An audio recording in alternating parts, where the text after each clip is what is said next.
Hey there my friends, I am Artifexus, you can call me Artie, and I shan't beat around the bush. We very recently passed the 20,000 subscriber mark. I don't even know what to say. Except, of course, thank you to all those 20k people who saw fit to subscribe to this channel. It means the absolute world to me. And of course, thank you to any future subscribers. Now, we'll go back to this phenomenal milestone a little bit later in this video. But first, I want to show you something. For this milestone, I made this guy right here. Bring him a little closer. There we go. As many of you may know, this is a orc big mech, but has been painted in a kind of highlighted neon style. I mean, the highlighting's awful, of course, but you can see the style I'm going for. And of course, the biggest addition being these arcs of lightning that I have going here over the front. I had no real idea what I was doing.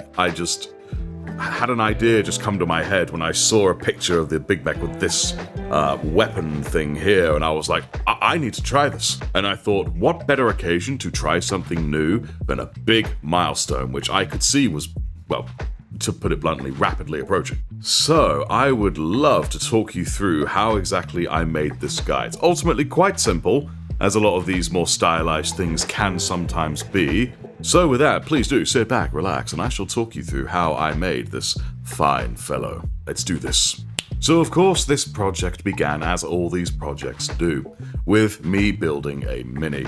As all these kind of major or named character models do, it took a wee while to build despite its size, for there's a lot of intricacy involved. Let me tell you something, this big mech, that's a whole lot of intricacy for such an orc. But eventually he was built, and for the arm here, it was either the drill or this massive wrench with a mini drill in it, and I don't know, I went for this. I thought it was hilarious that he's holding a little wrench while having this big boy wrench. I don't know. It just sounded an awful lot like the dumb shit I would do. And so, of course, with this fella built, we then got on with probably the most key step in all this, and that was dealing with the wire. So the wire that I'm using, guys, it's this. It is 1mm thick wire. In fact, let me get it out. Yes, it is 1mm thick aluminium wire. Very easy to bend. And it's actually quite solid as well. It's like you can shake it and whatnot, and it doesn't bend out of place or whatnot. So I grabbed some of this stuff, and then what I did, I used pliers to gently, at set sort of increments, just bend it a random amount, a random direction, to try and mimic the random arcs of lightning as, well, best I could. Thankfully, if it ended up looking realistic in any way, my plan was just to say, orcs, orc lightning, orc nonsense. So I had something to cover my butt either way. But as soon as I had even just the first one done, and I was sort of holding the first one in position, I immediately was like, yeah, this is gonna be dope. I was very excited. Now, do you know what sucked? Like, massively sucked? Gluing it into place. Okay, let me refine that statement. I was sticking them down with super glue. Ultimately, I mean, super glue can be a bit difficult sometimes anyway. You know how it is. The moment you touch it, it sticks. The moment you reposition it, it just doesn't stick as well. And when you're dealing with something that you need both ends to stick, more or less simultaneously, because if you do any kind of remaneuvering, it just weakens the grip. But of course, I eventually got the first one to stick, and then moving on to the second, third, fourth. And let me tell you, what made it harder was when I was sticking additional ones on and trying to do it without nudging the previous ones. Whew. Let me tell you guys, corn looked very appealing that day. But for real, the outcome of using this stuff, it was worth doing, and it is worth doing. So if you want to go for a lightning look, 1mm thin aluminium wire, or aluminum, depending on where you're from. Aluminum. So silly. So with this fine fellow built, now was the time to see if these wires could even really be primed. Because I had no clue. I was all in at this point. Now yes, I know what you're thinking. Artie, you could have just taken a piece of the wire and then tested it out with some primer. Now that's a good point, but here is the thing. So I took it to my primer station and with some Chaos Black, primed over it, and what do you know? It stuck really quite well to the aluminium. I was really quite relieved. And at this point, it was looking, just ready. Just ready. It was ready. Yes, thankfully, with my paints and my ideas, I was ready for when this was done. You know what I wasn't ready for, though? 20k subscribers. But there were some folks who were ready for it. And in addition, behind the scenes, one of our more active members, Snek Studios, or simply Snek as we call him, drew this art piece for me. And frankly, guys, I love it. It looks absolutely dope. And it is deeply humbling and honoring.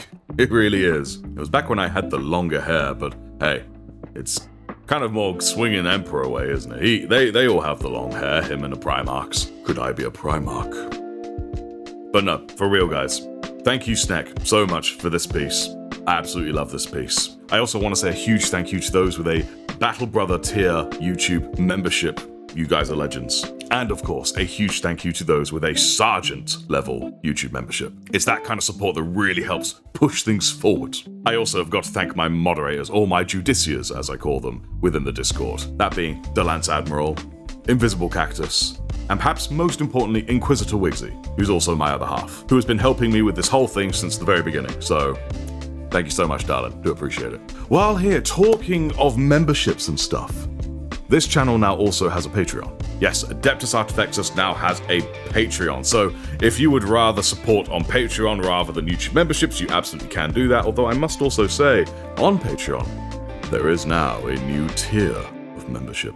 So if you fancy becoming a lieutenant of this channel, you may want to go check it out. Link is down below. But of course, any and all support is massively appreciated, even if it's something as simple as a comment, a like, and a subscribe. But yes, again, thank you so much for all the support from everyone who is here. I honestly have no words to convey how it makes me feel. So I'll end it with a thank you everyone, thank you so much. And with that, let us continue with this bad boy. Look at him, he wants to tell his story. So yes, with him primed black, it was time to go for color. I already knew at this point I wanted some kind of neon look here. So the first thing I did, I took my airbrush, which I've lately been kind of connecting with a little bit more. Again, nice, very cheap airbrush. I believe everyone should try and get one if they can, because it allows you to do certain things that would otherwise be difficult to do with just a brush. But yes, with this, I sprayed the front of him with Calgar blue. Trying to just, I was only doing it from the front, as you could see, because all the light was coming from the gun. Is gun the right word for whatever this contraption is? Yeah, you know what I mean. But yes, with that done, I was very, very pleased with it. It was looking like a good bit of object source lighting, albeit stylized, but still, you know, that was kind of what I was going for anyway. So then after doing that, I then painted over the lightning arcs themselves with a combination of white scar and blue horror. Once I did that, I then went over the inside of the array, I guess array is the right word, with blue horror as well, just to make it like it's really lit up in there, really draw the eye to it. And then it was on to the, well, technically the final task, which was the highlighting. So I went over the entire model with Fenrisian Grey. It didn't matter if it was in the dark side or the light side, I went over the whole thing in Fenrisian Grey. I don't doubt I missed a few spots, but still, it looks very good for it on the dark side. Again, I'm not particularly good at edge highlighting, I never really have been. There we go, now you can actually see it. But I really do like how it turned out. And then upon that being done, I then went over all of the light bits, so just all the bits covered in light, with some blue horror, just to sort of make them pop a little bit more, which goes really nicely over that Calgar blue. I won't lie guys, I'm actually starting to doubt it. Was it Calgar blue or was it Macragge blue? It must have been Calgar. Yeah, it was Calgar.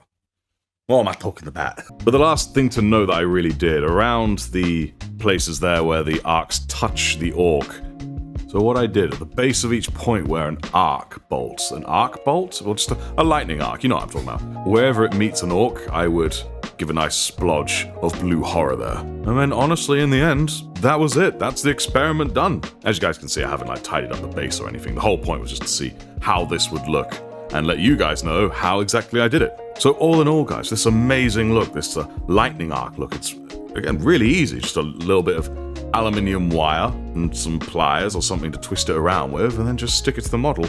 And then Bobbist thy uncle, because it primes very well. Although I have noticed that if you have to tweak it after the fact, like bend it, some of the paint can flake off, because obviously you're then manipulating what's under it. So be mindful of that, especially if you like knock it or something, or heaven forbid, drop it. Not that I would ever do that. Yeah, so that's our special 20k boy done. He looks really dope. Very, very proud. Moral of the story, guys, never be afraid to experiment. Never be afraid of getting it wrong. Because I guarantee you, if you have no plan, you won't get it wrong. Approach it with a kind of reckless optimism, but with a logical plan. And then everything will turn out fine.